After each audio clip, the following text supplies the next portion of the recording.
Hello, good morning all of you. कैसे हो सारे स्टूडेंट। तो आज फिर हम एक नया टॉपिक लेके आगे कंटिन्यू करते हैं इंडियन हिस्ट्री को। तो एक बार बात कर लेते हैं कल के बारे में, या लास्ट क्लास में आप लोगों ने क्या पढ़ा था। तो देखिए, हम पढ़ रहे हैं इंडियन हिस्ट्री, जिसमें हम पढ़ रहे हैं मध्यकालीन इतिहास के बारे में।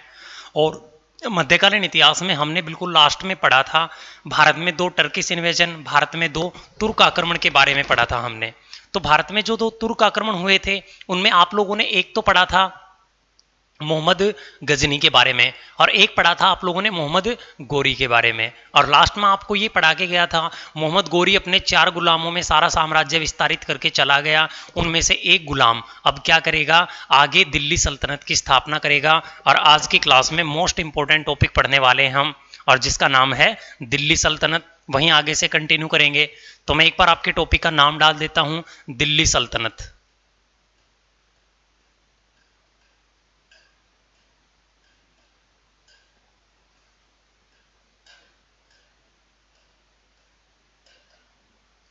दिल्ली सल्तनत। अब देखिए, जो ये दिल्ली सल्तनत है इसको हम कब से कब तक पढ़ेंगे। तो हम जो दिल्ली सल्तनत है इसकी शुरुआत कर देंगे 1206 से पढ़ने, और इसको कंटिन्यू हम कहाँ तक ले जाकर पढ़ेंगे, 1526 के साल तक।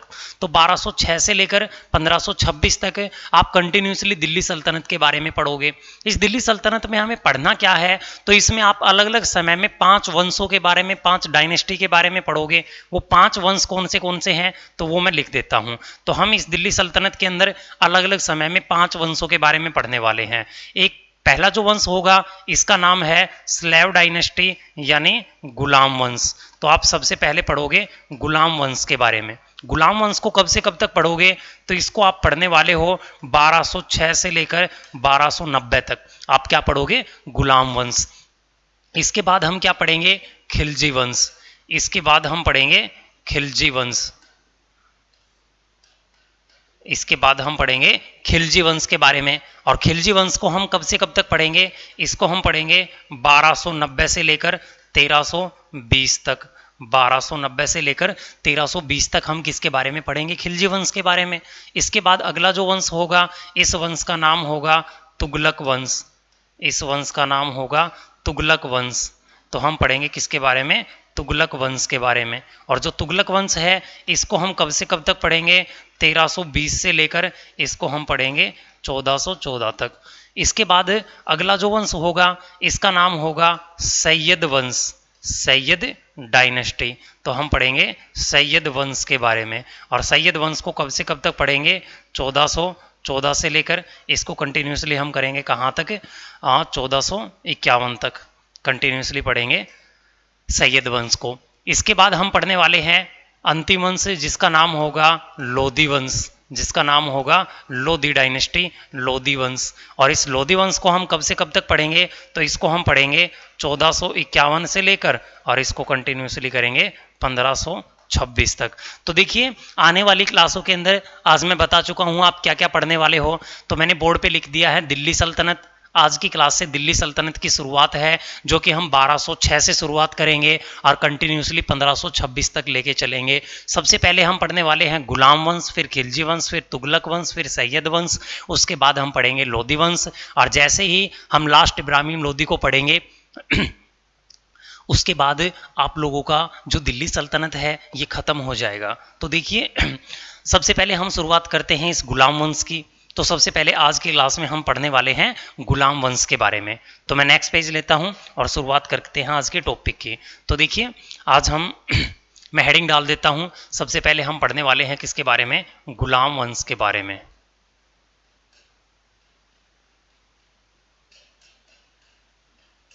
आज की क्लास में गुलाम वंश पढ़ेंगे, और इसको कब से कब तक पढ़ने वाले हैं, 1206 से लेकर 1290 तक। तो हम गुलाम वंश को पढ़ेंगे 1206 से लेकर 1290 तक। इसमें जो सबसे पहले इस वंश की स्थापना किसने की, उसका नाम डाल देते हैं। तो इस वंश की जो स्थापना थी वो कुतुबुद्दीन ऐबक ने की थी।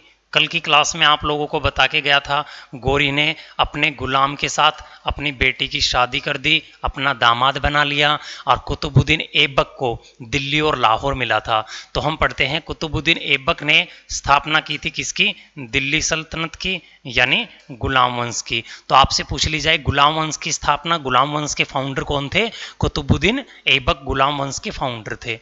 इसके बाद कुतुबुद्दीन ऐबक में हम पढ़ते हैं, तो गोरी अपने गुलामों को ये कह के गया था, या गोरी ये बता के गया था, आप लोगों का काम है भारत में इस्लाम धर्म का प्रचार प्रसार करना। तो हम यहाँ पे पढ़ते हैं, जैसे ही गोरी भारत से गया, उसके बाद कुतुबुद्दीन ऐबक ने क्या किया, या आप लोगों को लास्ट क्लास में मैं ये बता के गया था, थोड़ा सा इस क्वेश्चन के बारे में समझ लीजिए, ये भी एग्जाम में आने की संभावना है। तो देखिए गौर से, आप लोगों को लास्ट में मैं ये बता के गया था, जो कुतुबुद्दीन ऐबक है ये गोरी के साथ 1194 में आया था, और 1194 में आप लोगों ने पढ़ा था सर चंदावर का युद्ध हुआ था, जिसमें कुतुबुद्दीन ऐबक ने गोरी का साथ दिया था। उसी समय कुतुबुद्दीन ऐबक भारत आया, और कुतुबुद्दीन ऐबक ने 1194 में दिल्ली के अंदर एक मस्जिद का निर्माण करवाया। इसने दिल्ली के अंदर आके एक मस्जिद बनवा दी, दिल्ली के अंदर आके एक मस्जिद का निर्माण करवाया, जिस मस्जिद का नाम था कुव्वत उल इस्लाम की मस्जिद, जिसका नाम था कुव्वत उल इस्लाम की मस्जिद। इसने एक मस्जिद का निर्माण करवाया, जिस मस्जिद का नाम था कुव्वत उल इस्लाम की मस्जिद। अब देखिए, ये तो मैंने आपको बता दिया, 1194 में इसने दिल्ली में आके एक मस्जिद बनवा दी। अब एग्जाम के लिए क्या क्वेश्चन बन सकता है, तो गौर से सुने, ये भारत की पहली मस्जिद थी। तो आप याद रखेंगे, ये भारत की पहली मस्जिद थी, भारत की पहली मॉस्क्यू, भारत की जो पहली मस्जिद थी वो यही थी। तो गौर से देखिए, ध्यान रखेंगे आप, 1194 में इसने दिल्ली में एक मस्जिद बनवाई थी, जिसका नाम था कुव्वत उल इस्लाम मस्जिद, जो भारत की पहली मस्जिद थी। इसके बाद इसने क्या किया, 1194 में ही अजमेर के अंदर, आप सभी को पता है अजमेर राजस्थान में है, इसने अजमेर में एक और मस्जिद बनवा दी। इसने अजमेर में एक और मस्जिद बनवाई, जिस मस्जिद का नाम था 2.5 दिन का झोपड़ा, जिसका नाम था 2.5 दिन का झोपड़ा। तो हम पढ़ते हैं, इसने एक और मस्जिद बनवाई, जिसका नाम था 2.5 दिन का झोपड़ा। तो हम पढ़ते हैं, इसने एक और मस्जिद बनवाई, जिसका नाम था 2.5 दिन का झोपड़ा। इसके बाद हम इसे आगे कंटिन्यू करते हैं, तो हम पढ़ते हैं, बात है 1199 की। तो 1199 में इस कुतुबुद्दीन ऐबक का एक गुरु था, जिस गुरु का नाम था, इसी के नाम पे इसके गुरु का नाम भी था। पूरा नाम था इसके गुरु का कुतुबुद्दीन बख्तियार अल काकी। इसके गुरु का नाम था कुतुबुद्दीन बख्तियार अल काकी, ये इसके गुरु का नाम था, कुतुबुद्दीन बख्तियार अल काकी। इसने क्या किया, अपने गुरु की याद में, तो हम पढ़ते हैं, इसने 1199 में अपने गुरु की याद में, 1199 में इसने अपने गुरु की याद में दिल्ली के अंदर, इसने दिल्ली के मेहरौली के अंदर क्या किया, कुतुब मीनार का निर्माण करवा दिया।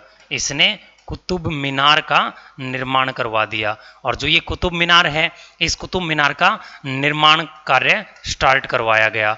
लेकिन आप याद रखेंगे, एक क्वेश्चन मैं इसी के नोट में डाल देता हूं, तो गौर से देखिए, मैं यहाँ पे क्वेश्चन डाल देता हूं, आपको ये जरूर याद रखना है। आपसे एग्जाम में 2 तरीके के क्वेश्चन पूछे जाते हैं यहाँ से।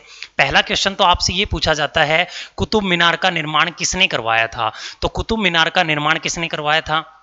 कुतुबुद्दीन ऐबक ने। लेकिन आपसे ये पूछा जाता है, कुतुब मीनार का निर्माण कार्य पूरा किसने किया? यानी एक तो शुरू किसने किया, एक पूरा किसने किया। शुरू तो कुतुबुद्दीन ऐबक ने किया, लेकिन कुतुब मीनार का निर्माण कार्य पूरा किसने किया? तो याद रखेंगे, नोट में स्पेशल लिख देता हूं, कुतुब मीनार के निर्माण कार्य को जो पूरा था वो 1229 में इसी के दामाद ने किया था, जिसका नाम था इल्तुतमिश, जिसका नाम था इल्तुतमिश।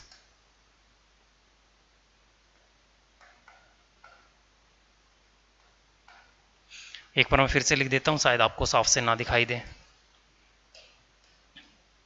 जिसका नाम था इल्तुतमिश। नीचे लिख देता हूं, इस निर्माण कार्य को पूरा किसने किया था? इल्तुतमिश ने। निर्माण कार्य को पूरा किसने किया था? इल्तुतमिश ने। तो ये भी आप याद रखोगे। इसके बाद हम इसे आगे कंटिन्यू करते हैं। देखिए यहाँ पे एक क्वेश्चन और करवा देता हूँ मैं, वो थोड़ा सा अलग है लेकिन आपको याद रखना है। कल की क्लास में आपको मैं ये बताया था, क्या बंगाल यानी गोरी जब भारत से गया था तो उसने बंगाल दिया था अपने गुलाम को, जिसका नाम था बख्तियार खिलजी। तो हम यहाँ पे पढ़ते हैं 1204 से 1205 में बख्तियार खिलजी ने, कल की क्लास में बताया था, जिसको बंगाल मिला था। तो बख्तियार खिलजी ने क्या किया, बख्तियार खिलजी ने नालंदा विश्वविद्यालय को तुड़वा दिया। इसने नालंदा जो यूनिवर्सिटी है, नालंदा जो विश्वविद्यालय है, इस नालंदा विश्वविद्यालय को नष्ट करवा दिया। तो हम पढ़ते हैं नालंदा विश्वविद्यालय को तुड़वा दिया, नालंदा विश्वविद्यालय को नष्ट करवा दिया। तो मैं आपको बता दूं, आगे चल के मैं आपको गुप्त वंश पढ़ाने वाला हूं प्राचीन इतिहास में। तो उसी गुप्त वंश के अंदर कुमार गुप्त ने 413 ईस्वी में नालंदा विश्वविद्यालय बनवाया था, जो प्रेजेंट इंडिया की सबसे ओल्डेस्ट यूनिवर्सिटी है। इसको तुड़वाया किसने था, इसको नष्ट किसने करवाया था, बख्तियार खिलजी ने 1204 से लेकर 1205 में। अब आगे कंटिन्यू करते हैं। तो देखिए कई बार ये पूछ लिया जाता है, इसके नाम के पीछे एक शब्द जुड़ता है जिसका नाम है ऐबक।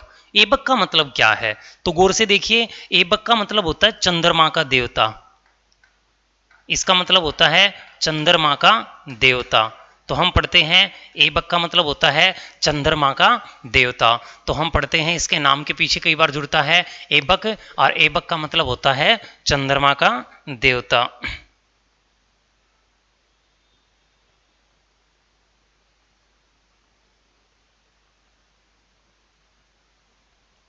इसके बाद हम आगे कंटिन्यू करते हैं इसी के अंदर। तो देखिए नेक्स्ट स्लाइड लेता हूं। तो हम इसके अंदर पढ़ते हैं, जो लाहौर की जनता है इसके बारे में एक बात जरूर प्रसिद्ध थी, और वो बात प्रसिद्ध क्या थी, तो हम पढ़ते हैं जो लाहौर की जनता थी, ये लाहौर की जनता में क्या करता था, एक बार में लाखों रुपए का दान कर देता था।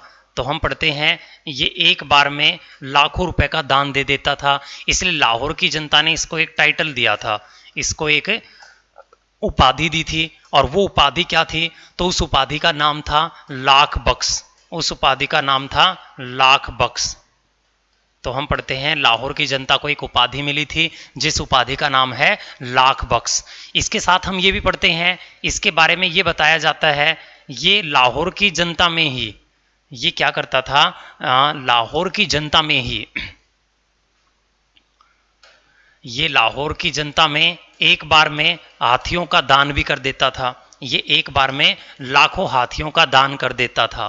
तो हम इसके बारे में पढ़ते हैं, ये लाहौर की जनता में हाथियों का दान कर देता था, इसीलिए इसको एक नाम और दिया जाता है, वो नाम क्या था, पील बख्श। इसको बोला जाता है पील बख्श। तो आप गौर से देखिए, आपसे कई बार ये भी पूछा जा सकता है, इतिहास में लाख बख्श के नाम से किसे जाना जाता था, इतिहास में पील बख्श के नाम से किसे जाना जाता था। तो आप याद रखेंगे, इतिहास में लाख बख्श के नाम से और पील बख्श के नाम से कुतुबुद्दीन ऐबक को जाना जाता था। इसके बाद हम इसे आगे कंटिन्यू करते हैं।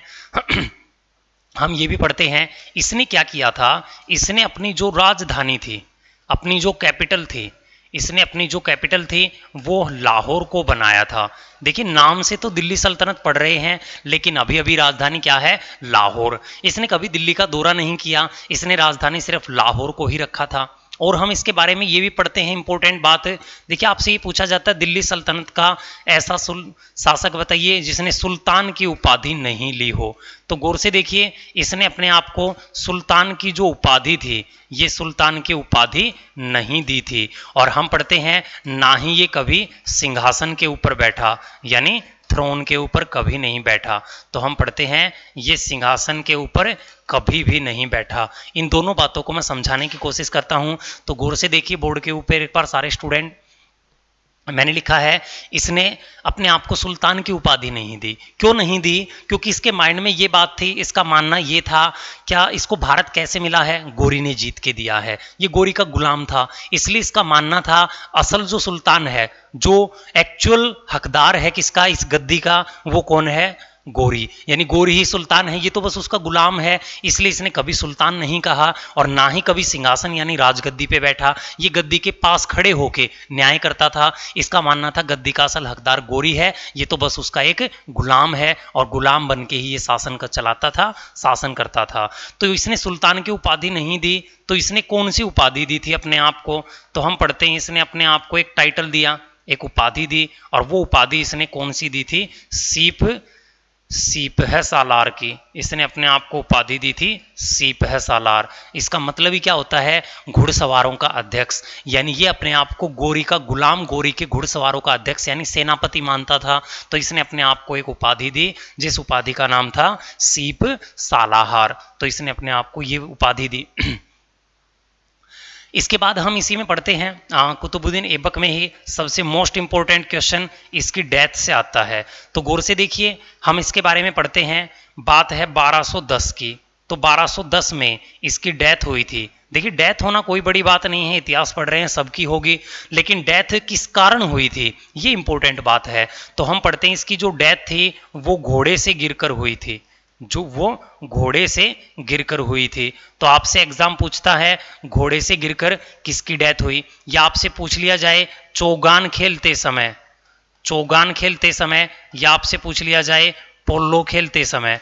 तो देखिए, हम यहां पे पढ़ते हैं चौगान खेलते समय या पोलो खेलते समय घोड़े से गिर के किसकी डेथ हुई थी? कुतुबुद्दीन ऐबक की। अब देखिए, एक ऐसा गेम है, एक ऐसा खेल है जो कि घोड़े पर बैठ के निशाना लगाया जाता है। तो जैसे ही खेल खेल रहा था ये घोड़े से नीचे गिरा तो इसकी डेथ हुई। तो कई बार एग्जाम आपसे पूछ लेता है घोड़े से नीचे गिर के किसकी डेथ हुई, या फिर आपसे ये भी पूछ लेता है एग्जाम कई बार चौगान खेलते समय या पोलो, इसी को बोला जाता है पोलो खेलते समय, किस दिल्ली सल्तनत के शासक की डेथ हुई। तो ये आप इसमें याद रखोगे।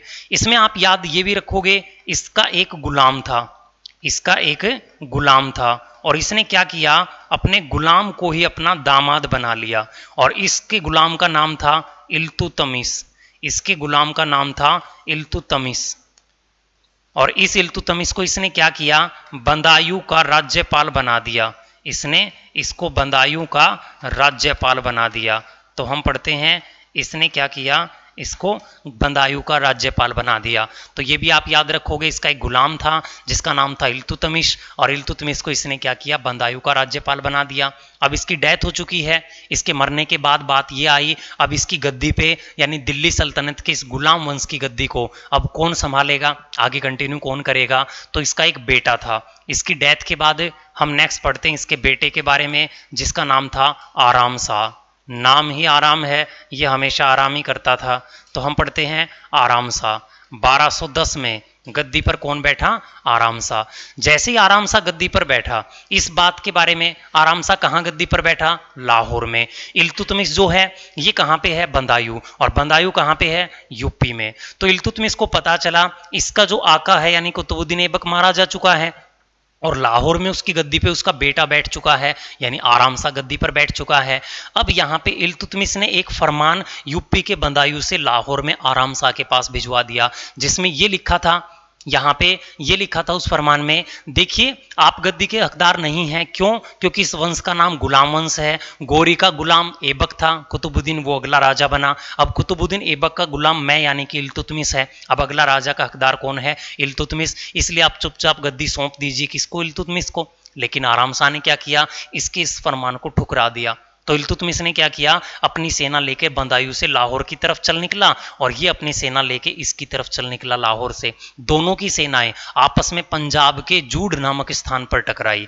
तो हम पढ़ते हैं, बात है 1210 की। 1210 में एक युद्ध हुआ जिसका नाम था जूड का युद्ध। तो हम पढ़ते हैं एक युद्ध हुआ जिस युद्ध का नाम है जूड का युद्ध, और ये जूड का युद्ध किस किस के बीच हुआ था? इल्तुतमिश और आराम शाह के बीच में। और इस जूड के युद्ध के अंदर इल्तुतमिश की जीत हुई। इसमें इल्तुतमिश की जीत हुई और इस युद्ध के अंदर आराम शाह की हत्या कर दी गई, आराम शाह को मार दिया गया। अब आपको पता है अगर आराम शाह की हत्या कर दी जाएगी तो यहाँ पे राजा कौन बनेगा, इल्तुतमिश, और इल्तुतमिश गद्दी पर बैठा। अब हम पढ़ने वाले हैं किसके बारे में, इल्तुतमिश से। तो यहाँ पे कुतुबुद्दीन ऐबक से जितने भी आपके एग्जाम में क्वेश्चन बनते हैं वो सारे के सारे मैं बोर्ड पे लिख चुका हूँ, एक बार इनका ओवरव्यू ले लीजिए और हम पढ़ने वाले हैं इल्तुतमिश के बारे में।